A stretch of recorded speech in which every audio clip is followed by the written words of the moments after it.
Hey guys, so today we're going to be doing a ZBrush tutorial for beginners. Okay, so a few things I want to explain first. So the version I'm using is a 4R8, so that's a 2018 version. You can use any version you want, preferably newer is better when it comes to ZBrush. So let's discuss a few things first. Now, ZBrush is a sculpting software. Here I have Photoshop open just to explain to you a few things on paper before we actually jump into the software and actually show you what we're going to be doing. Today we're going to be working on a dog. Okay, so the first thing we're going to talk about is how ZBrush functions when it comes to subdividing certain elements. If you are a bit of a proficient user of 3D softwares, you understand what subdividing an actual quad means. So the software itself works on quads, okay? An actual square. This is a 4 segment, 4 vertices, 1 face kind of a quad. Now, when I subdivide something inside of ZBrush, it will divide this into half. And again and again and again, it will constantly divide the mesh into quads. All right. The higher the quad count, so basically this is the polygon size, the polygons. The higher the polygons, the more detail you have. Yeah. Detail you have. Let me lower down my brush a bit. This is so big to understand. So the higher detail you have. Now in ZBrush, the way the workflow works is you start by creating the anatomy first. We're talking about muscles, we're talking about the actual formation of the character that you're working on. So you don't start creating details straight away. You cannot. This is actually a very bad workflow. You have to start working on the anatomy, the shape of the object first that you're creating, and then add the details. So the way we add the details, once your anatomy is done, we subdivide, and then we add details. Okay? So very important to use these kind of tools. Now, for my dog, I want to create something called a design document, or DD for short. Okay, so design document means I have to start specifying what I want from the dog. So my first thing is I want it to be evil. I want big teeth. I want horns, scales. I want it to be muscular. Maybe a mouth in the chest area, of course with teeth and everything. So this is a design document. Also, if you're creating a character, you also specify like a human being, a humanoid. You specify age, the sex, hair, long, short, deformities in the eyes, anything that goes into the actual look and visual aspect of the character or the object you're designing. So let's go with this. All right, so we understood this. Let's jump into ZBrush. So the first second I launch ZBrush, I get this panel. This is basically your Lightbox panel. It can be accessed by clicking on Lightbox itself. Alright, so here, Lightbox, I'm going to click on the dog and I'm going to start there. It's a predefined mesh from ZBrush. There it is. So the first thing you have to know is that if you left click on the outside in the document, this is called a document right here, left click will allow it to rotate. If I rotate and press shift, it will go from front view, right view, left view, top view, and so on and so forth. Okay? If I want to pan the view, meaning I want to be able to grab it and move it, it is Alt right click. Okay? Control Alt right click and move the mouse forward and backwards allows me to zoom. As well as F on the keyboard allows me to zoom on the specific object I'm working on. So this is just the UI, just the commands. Alright? Now, what if I'm starting from scratch? So I'm going to remove edit, Control N. What if I'm starting from scratch with nothing here? The first thing you do is never click on anything. If you click on something, you will get something like this. Multiple dogs. Okay? Don't want that. First thing you do before you touch anything is you go to your tools. You pick up a sphere or any object you feel like having here. So I'm going to take a sphere, drag it into the scene. Next, don't touch anything else. Click on edit and then jump and go to make polymesh 3D.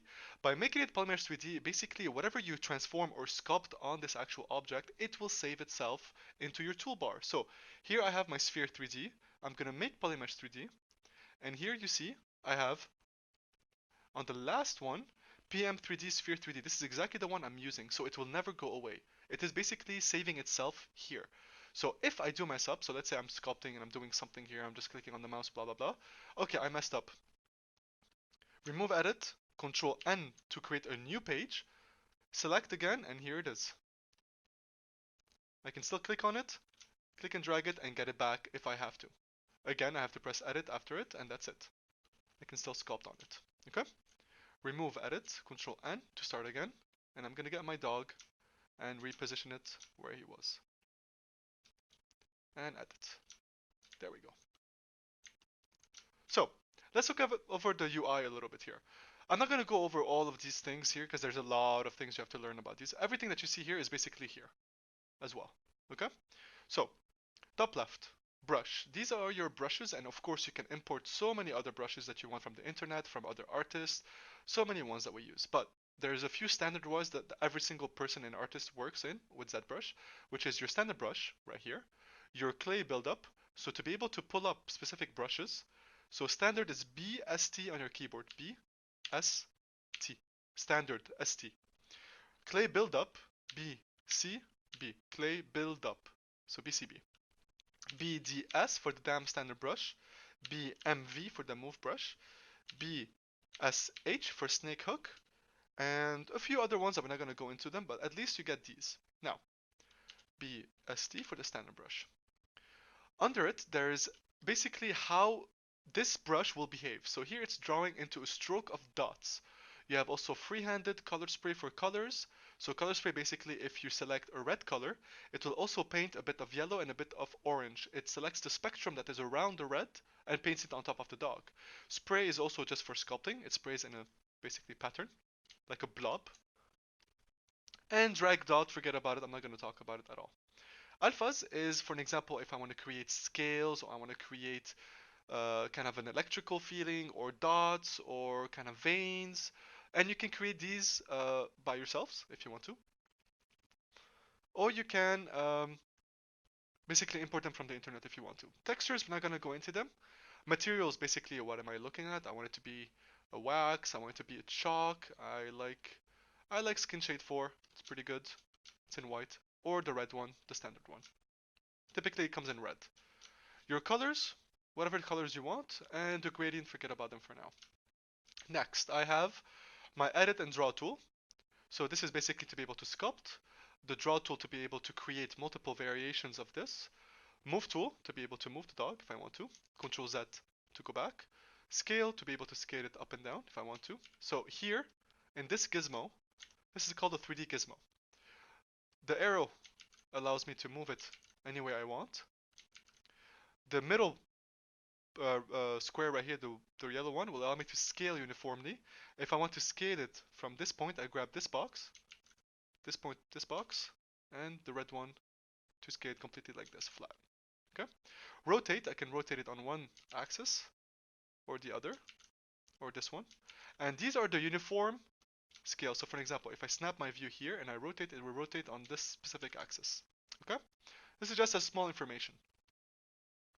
Now, you have here mRGB, RGB, M. So mRGB, I'm able to paint using the material. So let's say a chrome plus a color that I wish. So let's say a red chrome, like right here, red chrome. Okay? The RGB, it's only the color, and M, it's only I'm painting with the material itself. Z-add allows me to add a sculpt, so it goes outside, it pushes the mesh outside. Z-sub allows me to go inwards. Okay? Now this can be done if I click on the brush, so it says Z-add. Alt allows me to Z-sub. Normal Z-add, Alt, Z-sub. Okay? Let's go back all the way to the start. Your Z intensity is depending on the brush, so higher intensity means stronger brush, like so. Lower intensity means lower strength on the brush. Your focal shift, it's basically that circle in the middle that allows you to shift in between. So let me show you here. So this is the draw size. Small tiny point or very large point. Basically, it allows you to focus the brush in specific areas. Okay? Over here, it allows you to understand how many polygons you have. So right now, I'm working with 8,000 polygons, which is pretty much nothing. And total points we'll explain in a bit. Now, let's jump to the right side. Subtools, basically, it's like your layer system in Photoshop. So if I'm going to do the teeth, I'm going to do them as a separate tool. If I'm going to do the horns as well, separate tool. Okay? I'm not going to go into too much details. Geometry, it's where your subdivisions will happen. So I have 8,000. Control D on my keyboard. First of all, this went from 1 to 2, and I have 31,000 polygons now. So if I take this and put it down to 1, I'm working on 8,000 polygons, but I have in total 31,000 polygons. Here they are. So if you notice, the actual animal became smoother. Let me make this a lot smaller. Control D again goes to subdivision 3, and I'm working with 127,000 polygons. So 1, 8,000, 2, 31, 3, 127. So why is this useful? The lower the quality of the polygons, the more I'm able to shift around the animal. So let's say, for an example, I want to X for symmetry. Start shaping the animal itself, and then I can go up a subdivision, and this will become a lot smoother. Alright, so it's like multiplying the subdivisions. Let's go back to where it was. One more. There we go. No, one more. Perfect. Okay, so I'd rather not use a subdivision. So when I'm actually forming something like a dog, I prefer using something called Dynamesh. Dynamesh dynamically remeshes the actual animal at your will. So here I'm going to delete everything. I'm going to stick to 8,000. I'm going to go to my geometry tab. I'm going to go down to Dynamesh, and I'm going to Dynamesh this actual animal. So now, if I look at the polygons from here, Shift F, I'm able to see everything is in place. But before, if I moved the mesh, like so, you notice that the polygons are breaking apart, which is very bad, meaning I can't sculpt on this anymore. If I want to re-Dynamesh, I don't click on this again, I keep it the way it is, I click Control, click on the document and drag, and now you will notice that all the polygons are remeshed, meaning I'm able to take any brush and start sculpting on top of this, like so. Okay? Just as a foundation, what to do. So I'm going to increase the resolution here. Click on Dynamesh, and I'm going to start. As well, with Dynamesh activated, I can press Ctrl D to increase the subdivisions or Shift D to decrease the subdivisions. Ctrl D to increase subdivisions and Shift D to go down in subdivisions. Okay? Understood? So let's jump right in. First thing I'm going to do is start modifying this animal to my liking. So I want to create some muscle deformities. That's first. So I'm going to create a bit of an X. So I'm using clay buildup to create these kind of ridges and edges. I want very muscular hands right here, like these little forearms. A bit of muscle tone over here. Right here.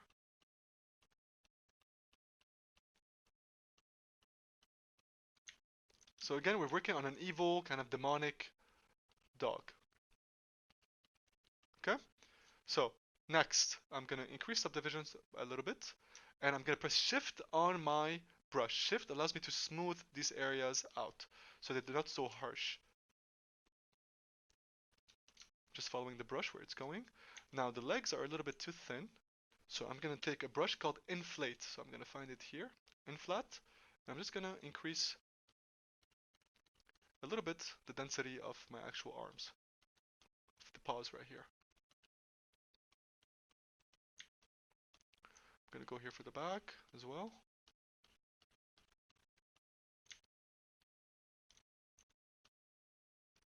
A bit more. So ZBrush is all about you forming your character the way you want to.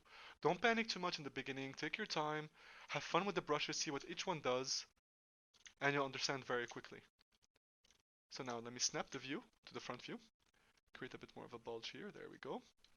BCB for my clay buildup, and I'm gonna start building the mouth. So I'm just gonna open up here. So again, I'm not working with details. There is no detail involved here. All right. Okay. So just create a small little mouth right here. So if you notice right here, if I press on my line or Shift F, I can see that the actual polygons are deforming themselves, which is not a bad thing. Since we have Dynamesh activated, we'll see in a second how this will re-become actual mesh. So Control, click and drag. If I have Dynamesh activated, it will reinitialize the actual polygons. I'm able to smooth them out comfortably without any problems. There we go. BMV, I just want to move a little bit to the side right here. Alright, actually let's do something extra fun. Let's just also create something right here. Reinitialize with Control, click and drag. There we go. Alright. Now, gonna smooth out the mouth here. And I'm gonna increase the subdivisions right now. So, Control D and Control T one more time.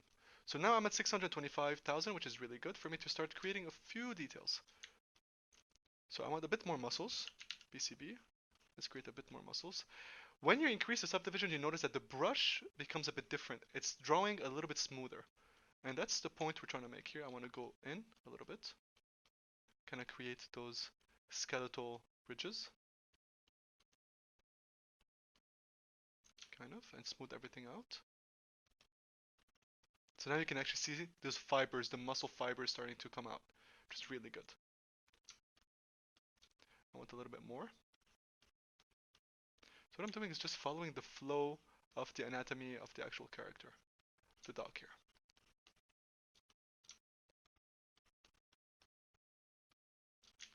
There we go. So much better. We're starting to get somewhere. So now here, let's start creating a few teeth. Now, for these teeth, I'm not going to create another subtool. This is going to be for another session.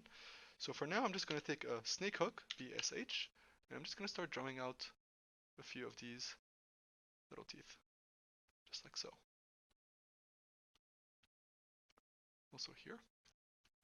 So the way the brush for snake hook works is depending on the view. So here, I raise up, it will raise up straight because I'm looking at it from an angle, from a side view. So here,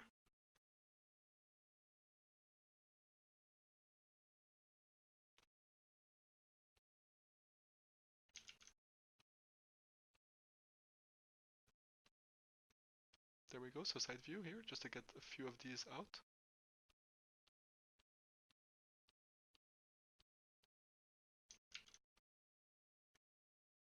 There we go. BCB, so I can create a few more details around. So what I'm going to do here is, so I don't disrupt or bother these kind of teeth here, I'm going to control and just draw over here. This will allow me to mask the area so that it doesn't get affected. So that when I draw on top of them or sculpt on top of them, nothing will happen to it. There we go. So now here, if I start with my clay build up, it will always stop at the mask. See, it doesn't go beyond that. So I'm able to create those little ridges that I want here. Smooth it down, create more, smooth it down a bit. There we go. Great.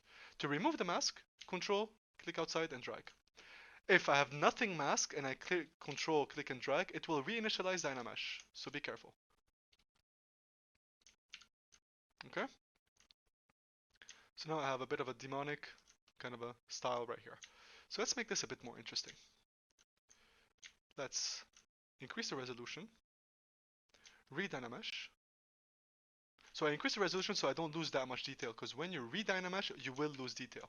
So a bit more. So now it's calculating a very big amount of polygons. Perfect. So now at 430,000, so I'm going to Control D. Great. Whoops. I re-Dynamesh by accident, sorry.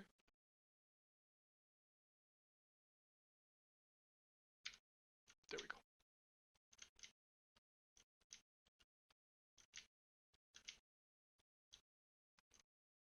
Okay, let's get started a bit more here. BCB.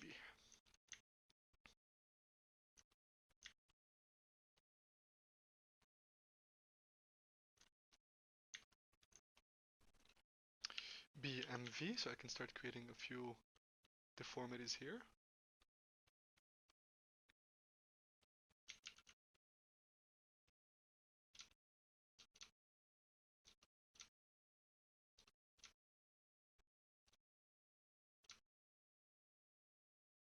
Make them very pointy. So the way I'm making it super pointy is just dragging and then smoothing out a lot. That way it makes it super pointy right there. BSH. That's a bit too much, so I'm gonna close down a bit my brush. There we go.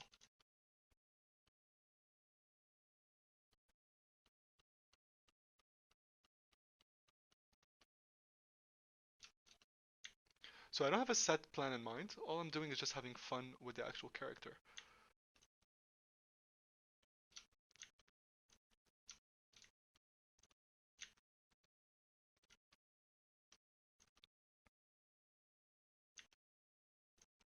Now we can start maybe using a alpha to be able to get a few more details that we want. So BDS is my preferred brush for alphas because what it does is that it creates very strong lines.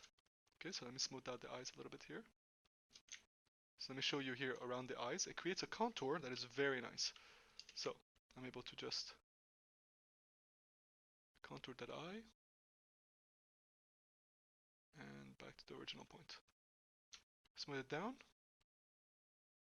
and I get a very nice contour. So here.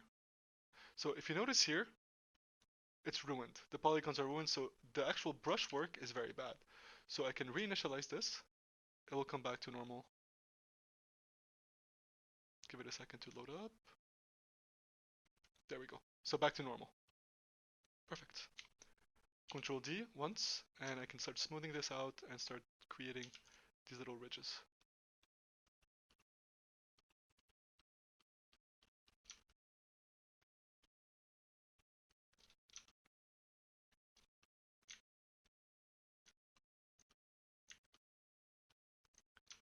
So now let's go for some scales. So using the alpha, so it's over here. So BDS, damn standard brush, I go for my alpha and I choose, I like this one. Instead of dots, because if I draw with dots, look what happens. It will create the alpha with the actual brushwork. I don't want that. I want a drag rectangle. So I'm able to take this, drag it in, and I get the alpha I'm looking for. Just like so.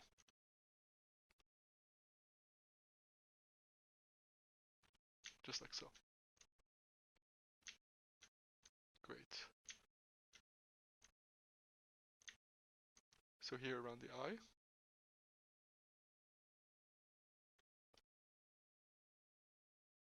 Alright. And inside of the mouth, I want to change my alpha to a straight line.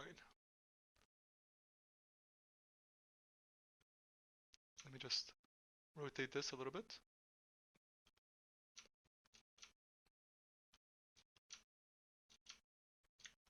There we go.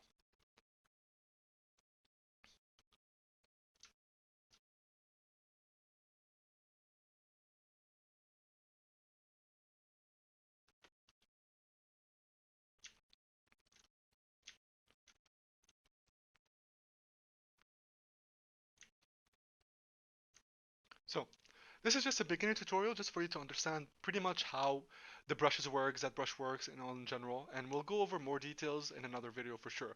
But I hope this pretty much kind of helps you just to get started with ZBrush and how to understand the UI and the brushes and everything else and the tools that you're working on. Alright, so please, if you enjoyed this, like, comment, and subscribe, and it really helps me out a lot. And leave a comment if you want to explain specific things, or if you have any questions, I'll be more than happy to explain them or create a video to explain those. Thanks, guys. See you in the next one. Bye.